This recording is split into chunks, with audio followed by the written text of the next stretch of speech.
Friends, আমি এখানে কলিজাগুলো নিয়েছি। কলিজা, ফ্যাপসা, তিল্লি সব কিছু মিক্স করে আমি ছোট ছোট পিস করে নিয়েছি আর ঠান্ডা পানি দিয়ে খুব ভালো করে ধুয়ে নিয়েছি। এবার এর মাঝে আমি দিয়ে দেব গরম পানি। গরম পানি দিয়ে আমি এভাবে নেড়ে চেড়ে নেব, যাতে করে কলিজার যে একটা স্মেল আছে সেটা চলে যায়।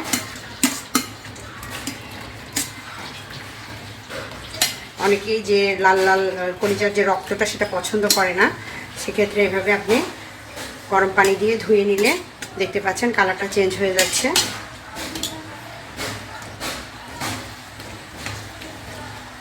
এভাবে আমি ভালো করে কলিজাটাকে ধুয়ে নিব।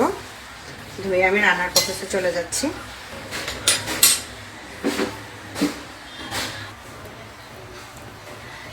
ভিউয়ার্স, কলিজাটা আমি আজকে প্রেসার কুকারে রান্না করব। এই জন্য আমি এখানে তেল দিয়ে দিচ্ছি হাফ কাপ পরিমাণ। সাথে দিয়ে দিব গরম মশলা আস্ত। এখানে আমি তেজপাতা, দারচিনি, এলাচ আর লবঙ্গ নিয়েছি।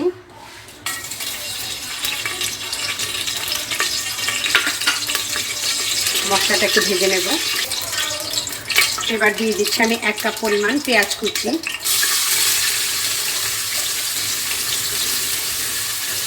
কলিজা ভুনাতে কিন্তু পেঁয়াজ কুচিটা একটু পরিমাণে বেশি দেওয়া লাগে, সেক্ষেত্রে গ্রেভিটা ভালো হয়, গাঢ় হয় বেশি। পেঁয়াজটাকে ভালোভাবে ভেজে নেব। পেঁয়াজটা ভালোভাবে আমি ভেজে নিয়েছি। এবার সাথে দিয়ে দিব বাটা মশলাগুলো। 2 টেবিল চামচ পরিমাণ রসুন বাটা, 1.5 টেবিল চামচ পরিমাণ আদা বাটা, 1 টেবিল চামচ পরিমাণ জিরা বাটা, সবগুলো আমি এখানে দিয়ে দিচ্ছি।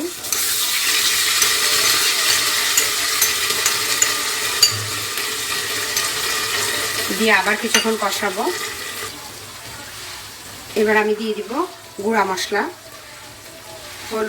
হলুদ গুঁড়া দিচ্ছি 1 টেবিল চামচ পরিমাণ, মরিচের গুঁড়া দিব 1 টেবিল চামচ পরিমাণ। ঝালটা পছন্দ মতো বাড়িয়ে কমিয়ে নিতে পারেন। ধনিয়া গুঁড়ো দেব 1 চা চামচ পরিমাণ। দিয়ে আমি মিক্স করে এর মাঝে অল্প পরিমাণ পানি দিয়ে দিচ্ছি, যাতে করে মশলাটা খুব ভালো করে একটু কষানো হয়। খুব সামান্য পরিমাণ পানি দিয়ে অ্যাড করব। এবার এই পানির মাঝে মশলাটাকে ভালো করে নেড়েচেড়ে কষিয়ে নেব। মশলাটা খুব ভালোভাবে কষানো হয়ে গেছে। এবার এর সাথে আমি দিয়ে দেব আগে থেকে ধুয়ে রাখা কলিজাগুলো। এবার খুব ভালো করে এই মশলার সাথে কলিজাটাকে 10 থেকে 15 মিনিট এভাবে নেড়েচেড়ে আমি কষাবো। বারবার করে নেড়েচেড়ে দেব মিডিয়াম হিটে।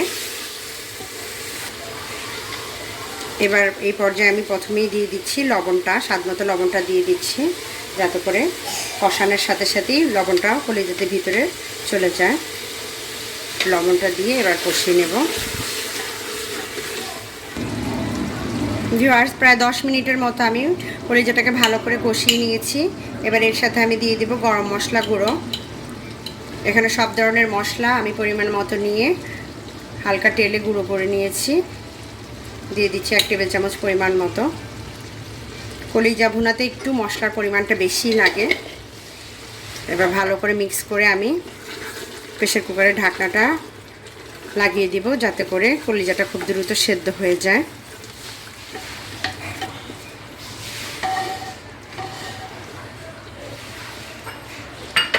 আপনি প্রেসার কুকার ছাড়াও রান্না করতে পারেন নর্মালি, সেক্ষেত্রে অনেকক্ষণ কষাতে হবে। আমি প্রেসার কুকারের ঢাকনাটা দিয়ে অপেক্ষা করব। চুলার আঁচটা মিডিয়াম টু লোয়ে দিয়ে দিচ্ছি। অপেক্ষা করব 2-3টা সিটি দেওয়া পর্যন্ত। ফ্রেন্ডস, প্রেসার কুকারে 4টা সিটি দেওয়ার পরে আমি এটা নামিয়ে নিয়েছি। প্রেসার কুকারের ঢাকনাটা খুলে নিয়েছি। আমার কলিজাটা পুরোপুরি সেদ্ধ হয়ে গেছে মোটামুটি। যেই পানিটা আছে এই পানির মাঝে আমি এখন দিয়ে দেব ছোট ছোট করে কেটে রাখা আলু। আপনি চাইলে আলু ছাড়াও ভুনা করে নিতে পারেন। এবারে আলুটা দিয়ে আমি আরও কিছুক্ষণ এই পানিটার মাঝে কষিয়ে নেব। আলু দিয়ে কলিজাটা খুব ভালো করে কষিয়ে নিয়েছি। মানে আলুটা ভালোভাবে কষানো হয়ে গেছে, দেখতে পাচ্ছেন একদম সেদ্ধ সেদ্ধ হয়ে এসেছে। এই পর্যায়ে আমি দিয়ে দেব 1 টেবিল চামচ পরিমাণ টমেটো পেস্ট, আপনি চাইলে টমেটো কেচাপও দিতে পারেন। 1 টেবিল চামচের বেশি দিলাম, এখানে প্রায় 2 টেবিল চামচ পরিমাণ হবে। দিয়ে মিক্স করে এখানে আমি এখন দিয়ে দিব অল্প পরিমাণে পানি। যেহেতু আমার পুরো কলিজাটাও সেদ্ধ করা, ইভেন আমার যে আলুটা ছিল সেটাও সেদ্ধ হয়ে এসেছে, এখানে অল্প পরিমাণ পানি দিয়ে এখন আমি মাখা মাখা করে নামিয়ে নেব। দেখতেই পাচ্ছেন খুবই অল্প পরিমাণে পানি দিয়ে এবার আমি ঢেকে দিচ্ছি।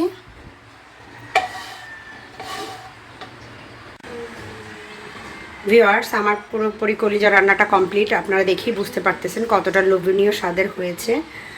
আশা করি সবার ভালো লাগবে এভাবে রান্না করে বাসায়। আমার কমেন্ট বক্সে জানাবেন কেমন হয়েছে। সবাই ভালো থাকবেন, সুস্থ থাকবেন। আল্লাহ।